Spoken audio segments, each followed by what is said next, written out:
अव्यक्तोऽयमचिन्त्योऽयमविकार्यो न मुच्यते तस्मादेवं विदित्वैनं नानुशोचितुमर्हसि अथ चैनं नित्यजातं नित्यं वा मन्यसे मृतं तथापि त्वं महाबाहुं नैवं शोचितुमर्हसि जातस्य हि ध्रुवो मृत्युर्ध्रुवैर्जन्ममृतस्य च तस्मादपरिहार्येऽर्थे न त्वं शोचितुमर्हसि अव्यक्तादीनि भूतानि व्यक्तमद्यानि भारत अव्यक्तनिधनान्येव तत्र का परिदेवनाम् आश्चर्यवत् पश्यति कश्चिदेनम् आश्चर्यवद्वदति तथैव चान्यः आश्चर्यवच्चैनमन्यः शृणोति श्रुत्वाप्येनं वेद न चैव कश्चित् देहि नित्यमवद्योऽयन् देहे सर्वस्य भारत तस्मात् सर्वाणि भूतानि न त्वं शोचितुमर्हसि स्वधर्ममपि चावेक्ष न विकम्पितुमर्हसि धर्म्याद्युद्धात् श्रेयोऽन्यत् क्षत्रियस्य न विद्यते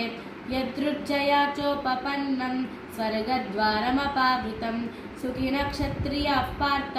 लभन्ते युद्धमीदृशम् अथ चेत्त्वमिमं धर्म्यं सङ्ग्रामं न करिष्यसि ततः स्वधर्मं कीर्तिं च हित्वा पापमवाप्स्यसि अकीर्तिं चापि भूतानि कथयिष्यन्ति ते व्ययां सम्भावितस्य च कीर्तिर्मरणादतिरिच्यते भयाद्रणादुपरतं मांस्यन्ते त्वां महारथाः येषां च त्वं बहुमतो भूत्वा यास्यसि लाघवम् अवाच्यवादांश्च बहून् वदिष्यन्ति तवाहिताः निन्दन्तस्तव सामर्थ्यं ततो दुःखतरन्नु किम् हतो वा प्राप्स्यसि स्वर्गैः जित्वा वा भोक्ष्यसे महीम् तस्मादुत्तिष्ठ कौन्तेय युद्धाय कृतनिश्चयः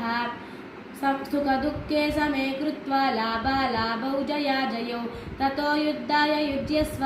नैवं पापमवाप्स्यसि येषा ते विहिता साङ्ख्ये बुद्धिर्योगे त्विमां शृणु बुद्ध्या युक्तो यया पार्थ कर्मबन्धं प्रहास्यसि नेहाभिक्रमनाशोऽस्ति प्रत्यवायो न विद्यते स्वल्पमप्यस्य धर्म्यस्य त्रायतो महतो भयात् व्यवसायात्मिका बुद्धिरेकेह कुरु नन्दन बहुशाखा ह्यनन्ताश्च बुद्धयो व्यवसायिनां यामिमां पुष्पितां वाचां प्रवदन्त्यविपश्चितः वेदवादरताः पार्थ नान्यदस्तीति वादिनः कामात्मानस्वर्गपरा जन्मकर्मफलप्रदां क्रियाविशेषबहुलां भोगैश्वर्यगतिं प्रति भोगैश्वर्यप्रसक्तानां तया पहृतचेतसां व्यवसायात्मिका बुद्धिः समादौ न विधीयते त्रैगुण्यविषया वेद निस्त्रैगुण्यो भवार्जुन निर्द्वन्द्वो नित्यसत्त्वस्थो निर्योगक्षेम आत्मवान् यावानर्धबुधपाने सर्वतः सम्प्लुतोदके तावान् सर्वेषु वेदेषु ब्राह्मणस्य विजानतः कर्मण्येवाधिकारस्ते मा फलेषु कदाचन